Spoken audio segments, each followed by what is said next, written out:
Hey YouTube, it's Bible Teen. I'm back to do another video game review.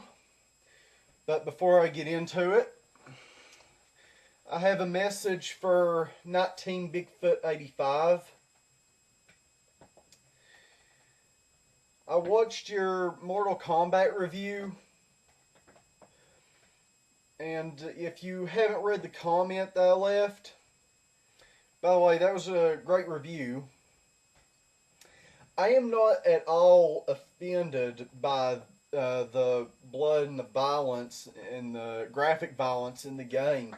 I mean, I've played Mortal Kombat before.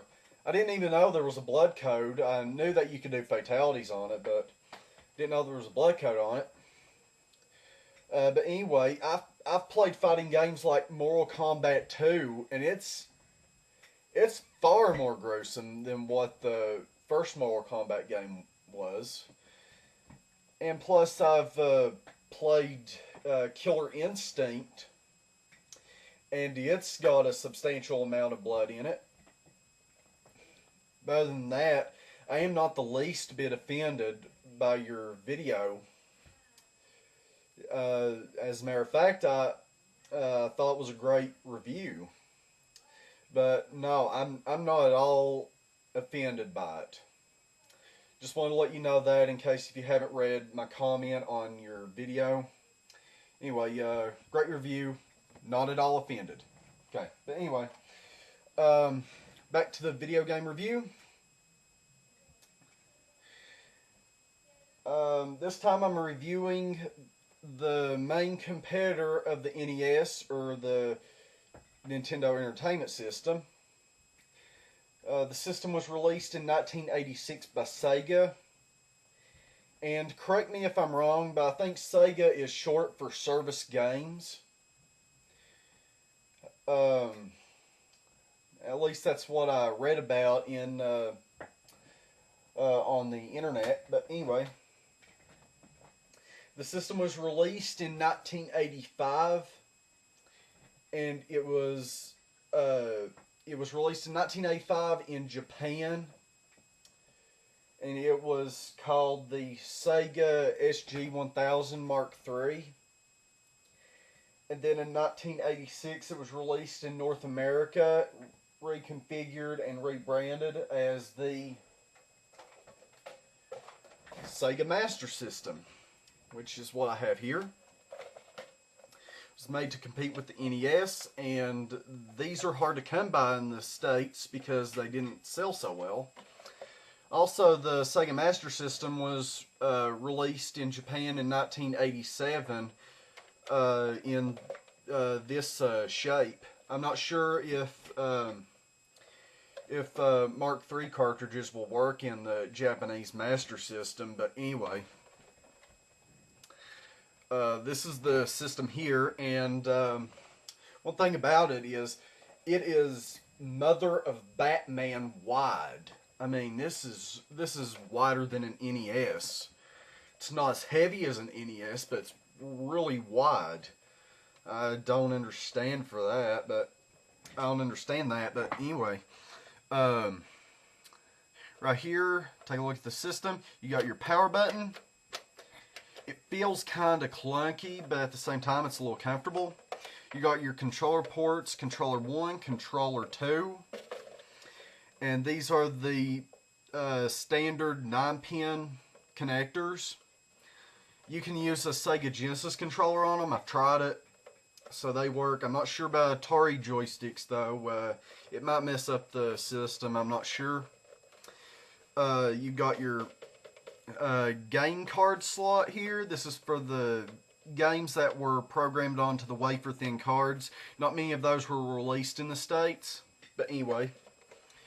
You've got your cartridge port right here. And right here you've got your reset button. Feels kind of nice. A little clunky, but it feels comfortable. And then right here, this is kind of strange. They put the pause button on the system itself and not on the controllers, which the controllers I'll show you here in a minute but the controller's about the shape and size of an NES controller, only it's slightly smaller. I guess they just didn't want to risk copyright infringement. But anyway, got some air holes on the back here for cooling, and let's see how much time I have left. Okay, I've got 5 minutes running. Anyway, underneath you've got your air holes here,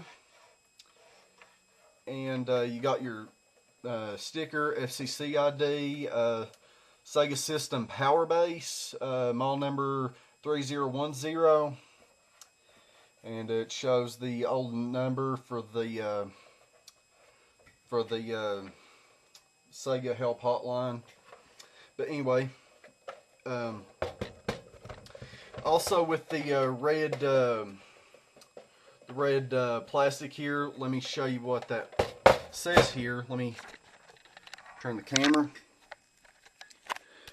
Okay, you probably can't read it, but I'll just point out, this says cartridge, that says card, that says power on, and there's a little green light that lights up once you turn the system on.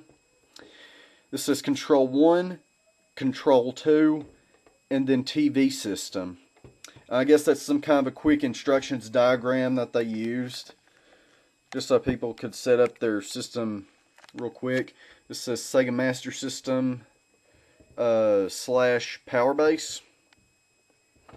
Right here you got your, it says power, control 1, control 2, card input. Up on the top it says cartridge input. It says reset here and pause here. But other than that,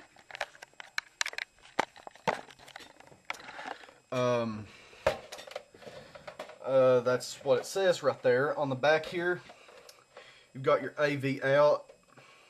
That's nice. You got channel 3 and channel 4 selector. Your RF out, of course, right here where the letters are, it's a little scratched out there, but this is the RF switch hookup. And then you got your AC adapter. Now, right underneath here, I forgot to mention, there are these 4 holes that look like that some kind of add-on accessory slides onto it. What's even stranger, what's even more strange, is that there's an expansion port inside here. I'm not sure what this was for. I have no idea what it does. I think they might have planned on releasing maybe a floppy disk system to compete with the Famicom disk system. I'm not sure. Then again, some of the Sega CD games like Night Trap and so forth that were made by Digital Pictures in collaboration with Hasbro, they were actually filmed, they started filming it in 1986, and so I keep wondering, just maybe, they might have thought of releasing the Sega CD for the Sega Master System, but it's a long shot. If anyone knows what the 4 slider holes in the expansion port is about, please contact me by sending me an email. I'm not really sure about it. But anyway, let's see how much time I have left. Okay, 8 minutes. I'm going to have to split this into a couple of parts. But other than that, that's what the system itself looks like. I'm going to go ahead and get another part of this started. So I'll see you here in a bit.